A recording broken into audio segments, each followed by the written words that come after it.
Welcome to USA Global TV and Radio, where our mission is to provide education, entertainment, hope, and inspiration. USA Global TV and Radio connects you with experts and audiences all around the world every single day to help you succeed in business and to live a richer life. Visit us at usaglobaltv.com to learn about career and life-changing training and mentoring programs like the Listening Mentor.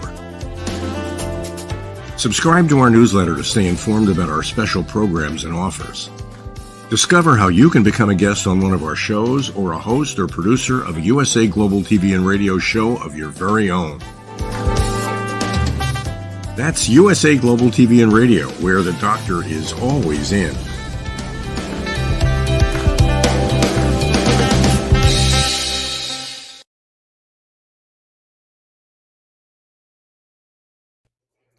Hello, everyone. Welcome. We're so thrilled to have you here, and hopefully you are joining us again and again and again, as we have so many different programs, something for everyone. This is USA Global TV and Radio, and I'm Dr. Jacalyn Kerbeck. Our show today is Coexistence and Sustainability with pet psychic Aminah. And today our topic is connecting with your animals at a deeper level. So let's bring out the star of our show, pet psychic Aminah, joining us from California. Hello, Absolutely. Hello. I hope everybody is doing wonderful and well, and you had the rain we needed, and now the sunshine. Yes, depending on where you are in the world, we had a ton of rain today here in Florida, and the sun is now out, so it's a good thing.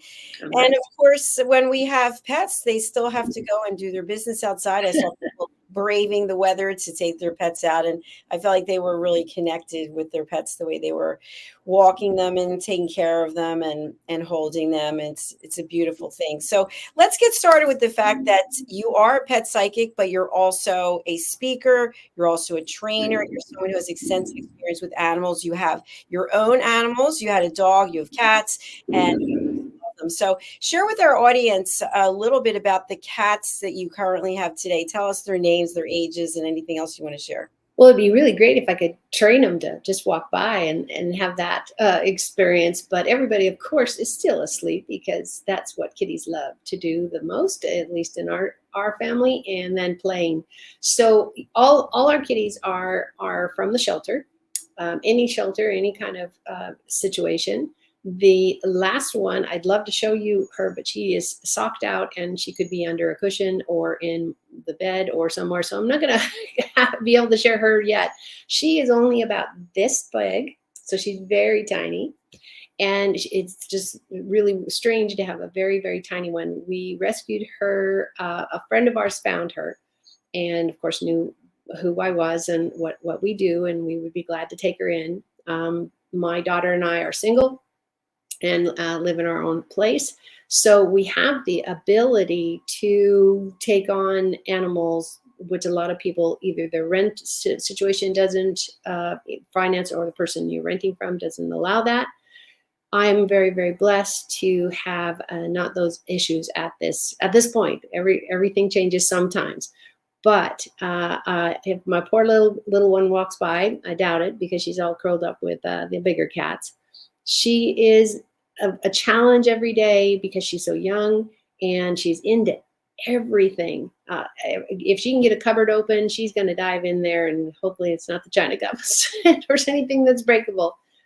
And when you adopt a life, and I really, really want to preface this is exactly how I talk to my clients. People come to me all the time and say, "Can you help me? Is it time to adopt, or is it time to, rehome?" All the complications of having a pet in your life. You need to have the finances. You really do. If there's spay and neutering, there's a lot of free clinics, even for spay and neutering, because we don't need is more pets. We don't need more babies. We don't need more animals out in the wild. There's this strange information. I'm not sure if people are sharing it with each other. It's like, oh, just let them go and they'll catch the mice and we'll have less mice and all that. What you don't understand is, if you're going to take a carnivore which cats are, and they eat lots of meat and lots of other things, they're going to decimate the bird population. They're very good jumpers. They're very good at hunting, especially if they're put in a position that that's the only way they're going to eat that day. There's tons of mice, rats, all kinds of other animals, but I'm going to really center on, because I wrote a piece quite a few years ago on just the decimation of birds. And our birds, so many are endangered, depending on where you live, what's going on, bad weather, all of these combinations, and people moving into their habitat and building homes. It's not just the house that is left afterwards. It's the construction that I'm talking about. That's where so much of the damage is done, because they have to do certain things. Bury power lines, have water coming in, having ... added to your list. Animals are in dire need of their habitat, especially if they're wild. And sadly, there's a lot of people that just open their door and say, you know what, I don't want a dog anymore. I don't want a cat anymore. Believe it or not, I don't want a bunny anymore. It happens to pretty much all types of animals that people get. And then they just realize they are not in a place and or a mental space that to raise them carefully and lovingly. It's great when you can rehouse. I want to say, I haven't talked about this in a while, but about 3 of our pets, because we're right now, I think we're at 4, and we just added this new baby that a friend of ours couldn't handle. And that's a lot of feeding. That's a lot of personalities to get along. All of these things are our responsibility to keep harmony in the home. And we've been very, very blessed with this now new kitty. She's probably been with us less than 2 months. And the woman who had adopted her was a friend of ours. And this little one was climbing the couches, climbing the counters. She's got a lot of energy. Well, guess what? We have a lot of little kitties.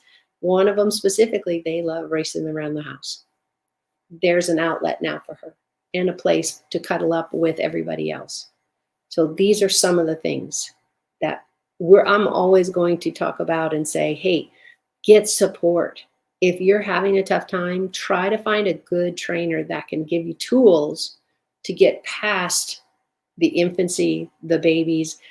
This little one, oh my gosh, if we open a drawer in the kitchen, she's in the drawer. You have to really check her.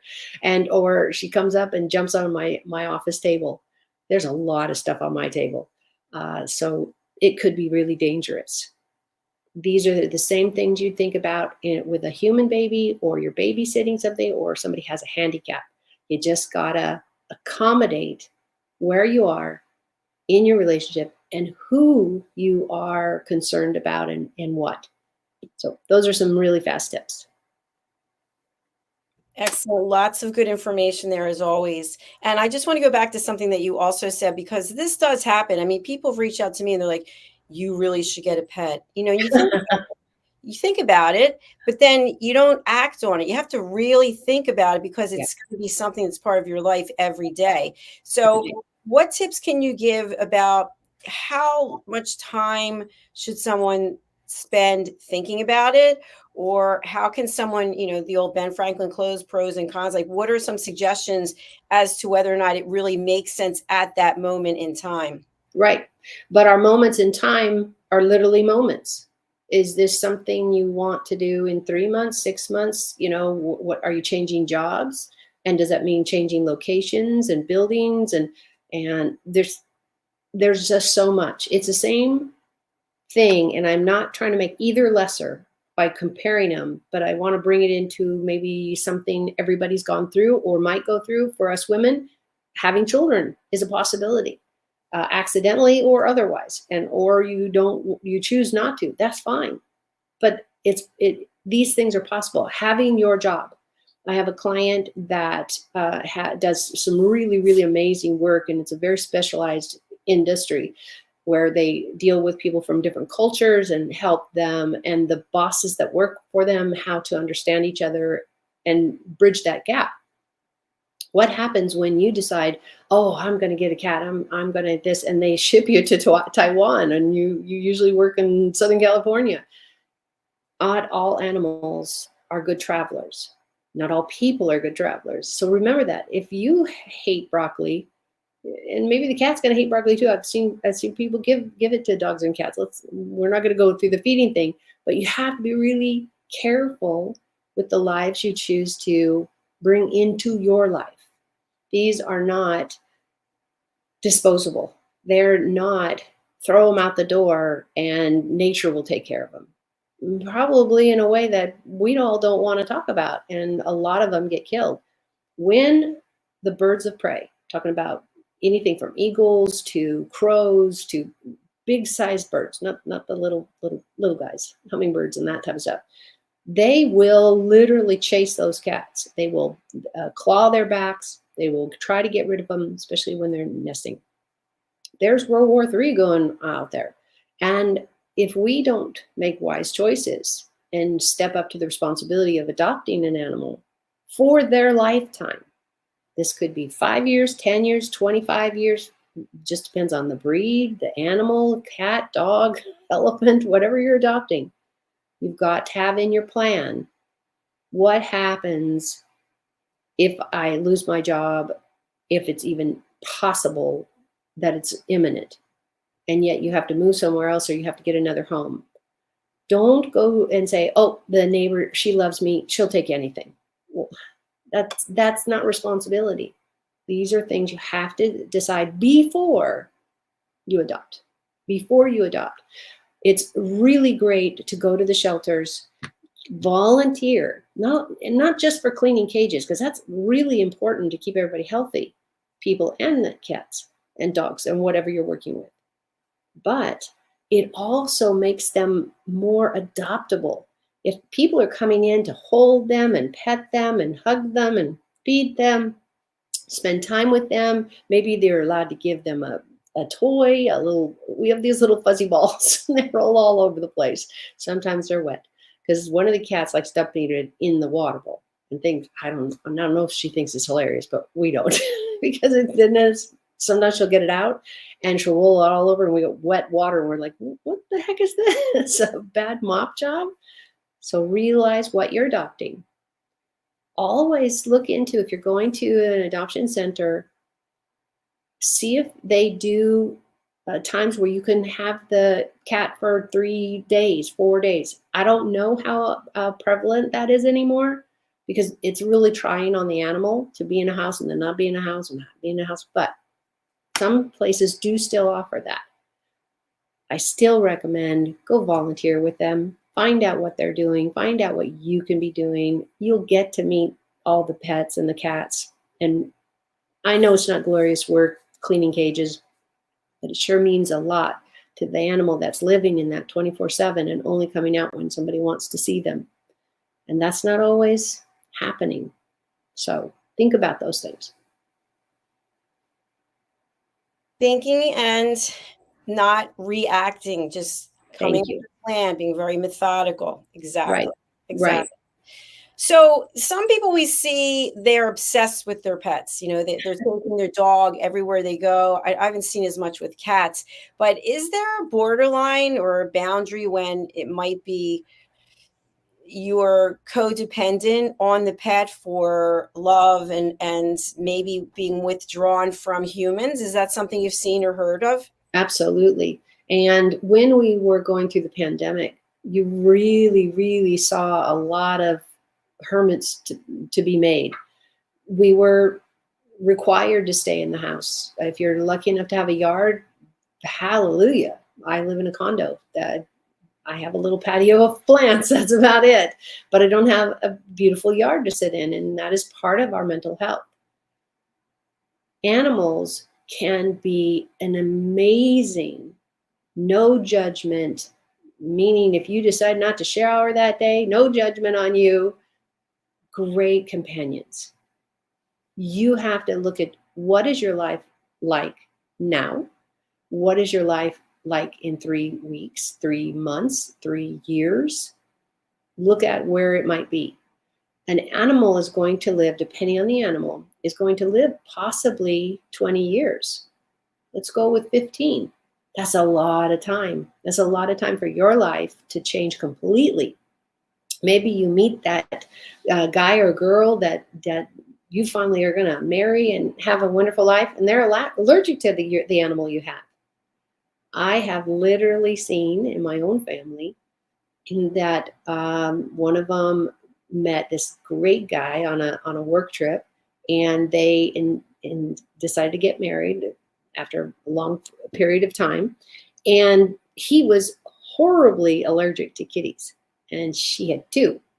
So they had to work around that. They had to figure out, well, do we move the cats to another room? And I hear somebody's thinking, well, why didn't you just give it to the shelter and let her be rehomed? Because my daughter made a commitment when she adopted her. So the commitment was, I'm going to have you for your lifetime, 10 years, 15 years, 9 days, whatever is in the cards. You need to understand that. What is really neat is that our young man has, little by little, had exposure to this cat. And little by little, his allergies and rashes got better. Are they all gone? I haven't checked in with him on that question, but what I understand through notes and letters, that yes, it has gotten better. Is it all gone? No. A lot of allergies are very, very important to see a doctor, or very, very annoying to have. Think about that. I'm going to throw in a little wrench to the conversation, but it's irrelevant. It is relevant. I used to have horrid, absolutely dripping. I literally carried Kleenex in my pockets and the boxes on my desk. My allergies were horrible. And I started working at a place where we had a youth program on honeybees and honey bears and harvesting it and all kinds of fun things I was doing with the kids, and a beekeeper. And he said, I see your nose runs all the time. You should eat the honey. Dr. Jacalyn, I think I've already talked about this when we first started. Do you know why eating the honey makes a huge difference in your allergies? Yeah, I don't think I should answer it because I. She knows the answer. She already got it. She looked under the paper. And it's the pollen.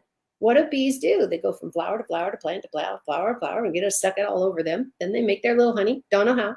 You can ask God later, but how's that made? So what I started doing is just taking a little teaspoon, whole spoon was a little bit much. So a little teaspoon of honey every single morning, every single day, where sometimes I was busy and forget. And within 6 months, I was down by 1 allergy tablet. I was taking 3. And the spray is in there. So within 6 months to a year, your body and your reaction is going to be different. But who wants to not take honey every day? It comes in. I didn't know this until I started working with a beekeeper. It comes in all different flavors and kinds, because the flowers where the honeybee is taking the pollen from is different. You'll have a begonia here, you'll have a rose there, you'll have this here, and so it's all different. And it sticks all over their legs. It becomes part of the honey that they make in their cocoons, and so it's wonderful, and it's yummy. I didn't realize there's a dark one, there's a light one, there's an extra sweet one, and that's just the way that bees make it. It's not something we change. When they spin it, that's how you get it off the comb, is they spin it in a high speed, so all the honey comes out into the dome, if you want to call it, and the actual places where they put the honey, they put that back in the hive. Less damage, guess what? More productivity. If the bees don't have to restructure their whole hive, this is why you'll see some really old-fashioned kinds where they have a little spigot and they've got it all reared up where they don't actually have to remove the bees to get the comb out. It's a fascinating area, and your health, I really, really, really hope, will go the same way mine and my kids did. I have no allergies, haven't in years, and I garden like crazy, so I would know if I was retracing, and then I'd probably eat some more honey, raw honey. Go and find it, some local store, because this is really key. You can't have just honey from anywhere, and you cannot cook it. You cannot bake it. None of that. So if you put it on something and let's say toast and it's really, really hot, you risk negating the possibilities of what the honey could do for you. It has to be raw and cold. It's not really cold because it's on the counter. Take a teaspoon a day. Take a half teaspoon. Start wherever your palate can adapt. Because it is kind of weird to just eat honey, but it's really yummy. It's really yummy, I promise. And it's because it's a holistic, natural path.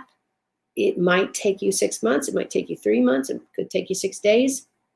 That's up to your body. That's completely up to your body. Be patient. And they make a lot of really great kinds, dark ones and light ones. But make sure you go where they're doing it as spun honey. They're not cooking it. They're not baking it. They're not sanitizing it because you need all that pollen that the honey is made from and is in there. So when you start, I highly recommend this, just start with a little teaspoon. So see how you react. Don't want you to go into anaphylactic or any kind of dangerous place. And of course you can talk to your doctors. I'm not sure if doctors are up on doing this. Do the research yourself. And I really encourage you. And can you put the honey in tea or in oatmeal, or it has to be just on its own? Yeah, you can, but it obviously the tea cooks it. So you cannot put it on, like toast is okay because it doesn't keep its heat. It's the same thing as we try to butter the toast fast enough to get the butter to melt, and then the toast is cooled down, right? So the honey needs to be raw and not, I don't want to say cold because I'm afraid somebody will stick it in the fridge, and never, ever, ever put honey in the fridge.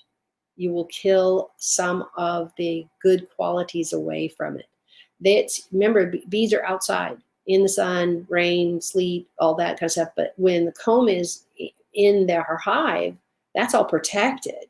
And they have bees that actually sit there and flap their wings so that it keeps everything dry. So moisture is a problem in the hive. Shouldn't be in your house.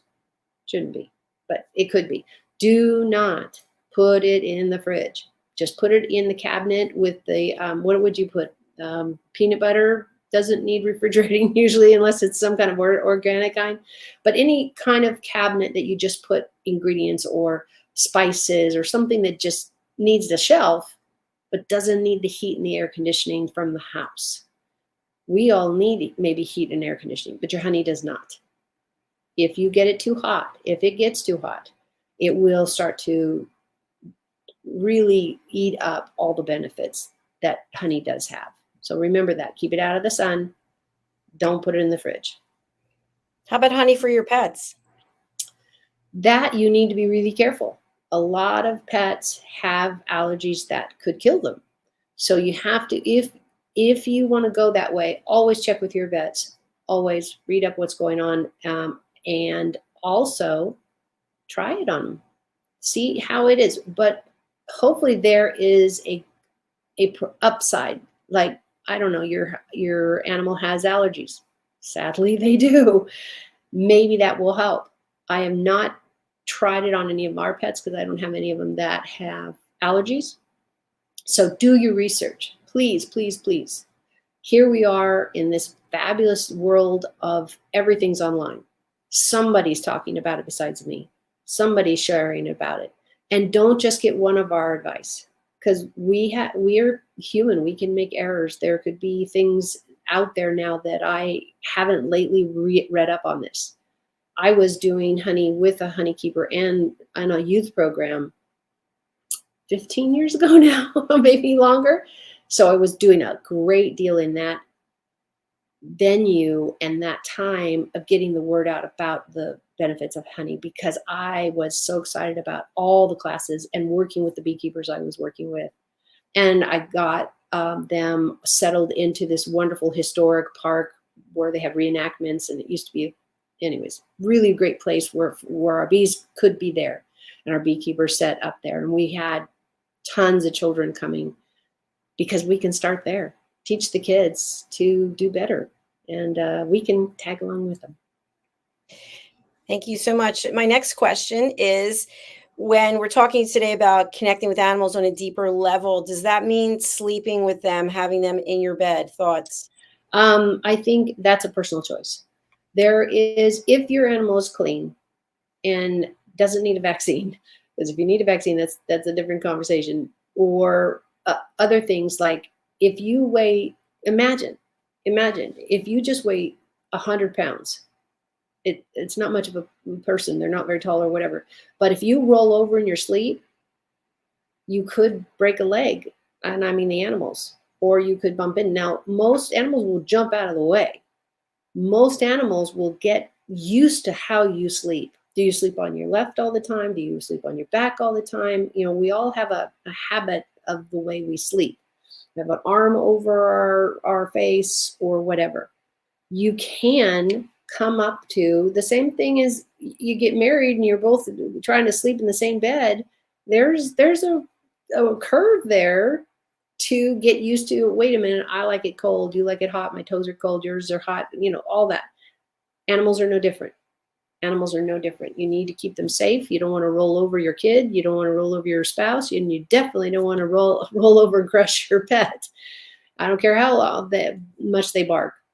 Bones can get broken and in the weirdest examples of strangeness. You go, how did that happen? Well, it happened. So plan for all these things are possible, and then make some kind of guide. If you are not the type of person like me who wants a pet in the bed, then make that a forever rule. It took, I don't know, 6-7 months for one of our rescues to stop trying to get in my bed every night. Every night he wanted to sleep under the covers. I'm thinking, no, I can't sleep because I'm worried about how you're doing all night. Oh, am I squishing him? Am I too much room and too much? So that wasn't something I would ever do. Now, do the cats jump up on my bed while I'm asleep? Sure. That's a different conversation because they know where I'm at. They know how I sleep, and they usually jump out of the way, I assume, but I don't have a tape for what's going on while I'm asleep. But for me, I personally felt like it was safer to keep them on their bed. So I made sure their bed was either, for one of them specifically, she had to be close. So she was on the floor in this great little puffy thing that she could kind of dive in and stretch out. And it was near me. It was right near my head on the floor. So sometimes you got to accommodate, just like we have to accommodate other things in our life. Pets also can be happy even sleeping next to you.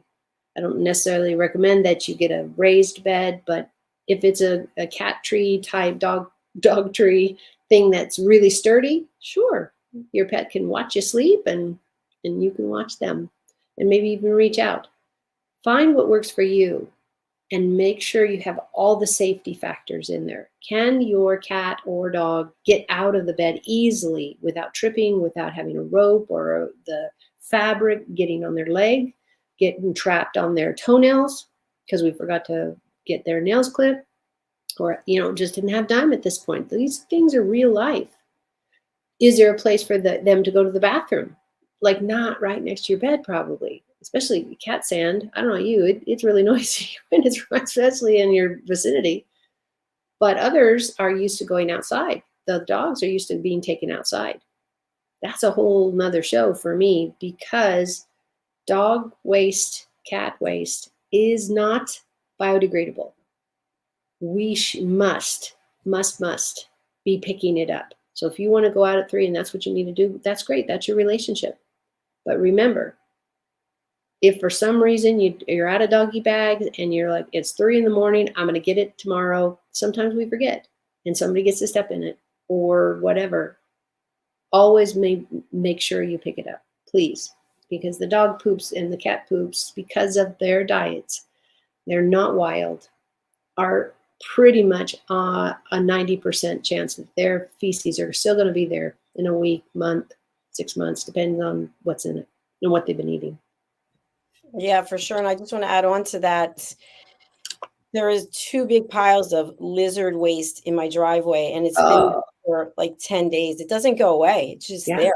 It's just there. So I think people really need to understand that. So I know you mentioned that this could be a whole other show, but I want to just touch on it briefly today.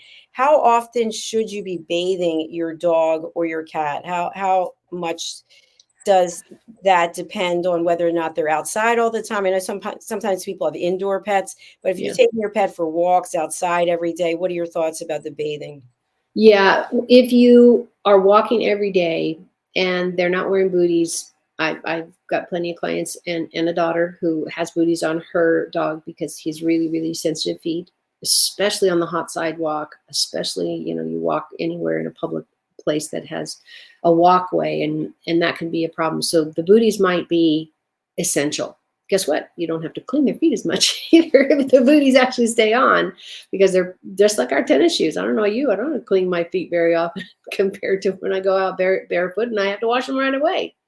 Your pets are no different.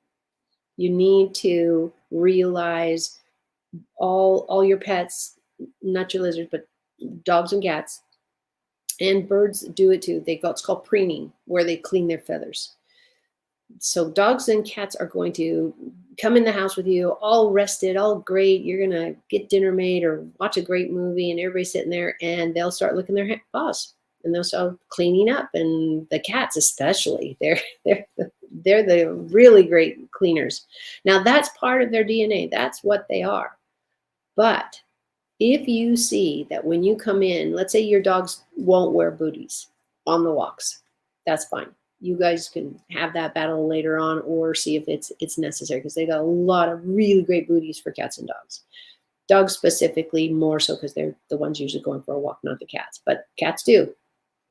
So you can put booties on and just own 2 or 3. Throw them in the hand wash, soak them a little and take them out. Wouldn't it be better to be cautious and look at it that it might, even if it's a 50, 20, and 20% chance that the sidewalk's too hot, or there'll be glass somebody dropped, or there's all kinds of diseases because there's an open wound in your pet's foot and you didn't know. All of those are on the table.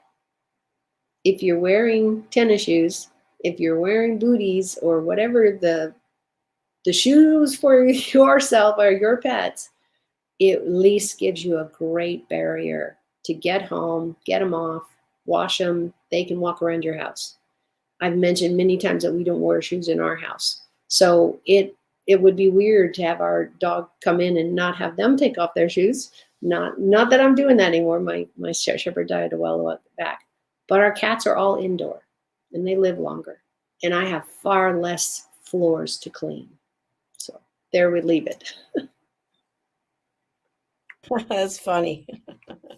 Well, it's true. I want to see we don't do things when they're difficult, or we do them like the 10th thing on the list, and the list has been around since 1912 because, it was our New Year's resolution to get to it.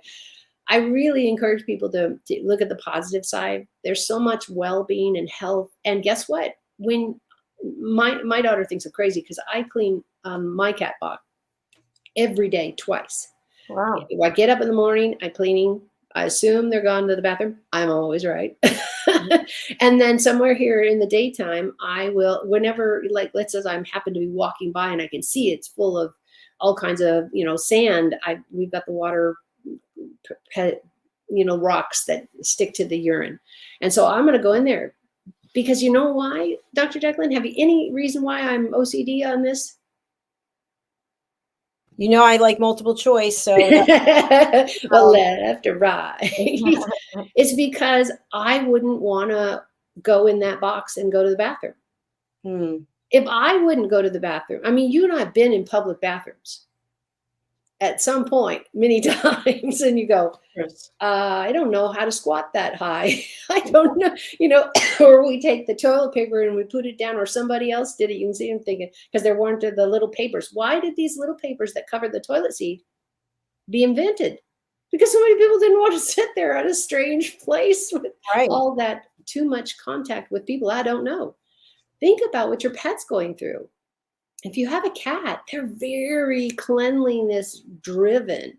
They're constantly grooming. They're constantly doing all this. Why wouldn't you meet them not even halfway. You need to meet them 100% in their litter box. I cannot tell you how many clients I have been in their home or been visiting somebody, and there literally is so much urine that became hard rock. We pooped in there, and this is obviously somewhere where I can see as a guest in their home. I'm thinking, ew. And then what do? You go and make dinner for us? Did you wash your hands? Because people get sick from many pathways. Why would you bring it up to yourself to now get it from your pets who are doing what only they need to do? There's just no flush. We are the flush. So I hate having to buy more sand. I feel like I'm literally supporting the industry with the 3 cats we have. So cleaning the box is part of my save the money also. It makes sure that the cats are not walking back in, even with sand all over it, and it's dry. Nobody wants to walk in that. I don't want to take the chance that they are so overwhelmed in their litter box that they go outside the litter box. And that happens a lot because the sand's not being cleaned. And also I'm saving money because I'm constantly making sure that their sand is clean, so it's not getting rancid and it's not getting all smelly, and then I'm constantly having to buy more stuff. Am I frugal? Yeah, pretty much around my whole life. And there's ways like this that everybody wins.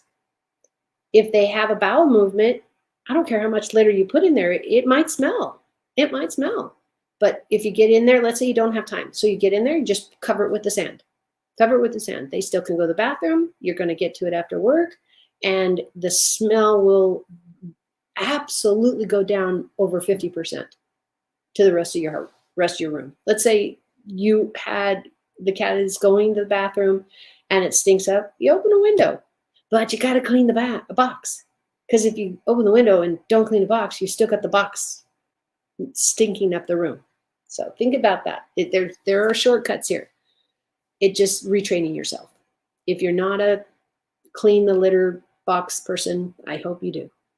I hope you do. Clean that litter box. Absolutely. That was a great analogy about, the way we like things to be nice and clean, but yet we don't consider that for. Yeah. And you're talking about a cat. They are one of the cleanest beings out there. Yeah. Have you seen some of the things all the wolves and the sloths and everybody eat? It's like, yeah. Ooh. Yeah, for sure. No, yeah. So think about that. If you love these animals, don't just love these animals, that saying, do right by them. Yeah. Because they deserve a good life. They deserve good. I mean, I even had a client looking into bottled water instead of doing tap water because there's so much crap in our water now. And I said, you know what? That is totally your choice. I understand why you're looking at it, and I applaud you on it. If you can afford that, because you have to buy all that, then I would suggest what I do for most people who are making a big change like that. That's going to cost money, especially when you're a senior and you're by yourself, and bills need to be managed. I said, try it for 30 days. Yeah. Every day you clean the box. I do that. Every day I am cleaning 2 or 3 boxes because I do not want those cats walking around on my clean floor. So try it. See how it feels. See if you can maintain it. See if you get disgusted. All that kind of stuff. And maybe try it in 2 months and then try it in a month later and see if you can teach yourself to, if this means that much to you, hopefully you'll build that strength. And you'll get that from your partner or your friends or your cat. Yeah. But it really will save you so much with the vets as far as upper respiratory issues and that kind of stuff. There are so many positive things. And even your vet will say, yeah, that would be great, but you got to clean the box. Yeah. You got to. Clean that box. And so exactly. So many great tips that you've given today. And I want people to know that you've been giving tips for 3 years. Wow. They can go over to our YouTube channel, USA Global TV and Radio, and go to Coexistence and Sustainability. One of your episodes was in our top 10 again every month. You're one of the top 10. So I love it. What's the best way for people to reach out to you? We're putting your banner up. We got a little bit of an early start today. Yeah. How can people reach you, and what's the best way? Best way is through my website. I put everything about me there, my background, working with wildlife, et cetera, and all these videos are linked there, so you can go and get on Dr. Jacalyn's page and place to see all the things I've done. bridgingworlds.us. It's literally that simple. That's the reason why I called it that, because I have spent more times, because I've been hearing animals since I was very young. Very, very young. I was 9 the first time I got caught talking to the cat. But I think all 9-year-olds probably do that. Just mine kept going. So bridgingworlds.us is what we're doing. Trying to bridge the worlds between nature and us. And that coexistence that will come when we realize we all have the right to live a good life. Yes. Hallelujah to that. Thank you so much. All right. Thank you, everyone. Our next show is coming up. It's Royal Breaking News from London. Wow. And Aminah and I will be back again next week. We look forward to seeing you then. Enjoy your weekend. Stay safe. Bye, everyone. Bye. Bye.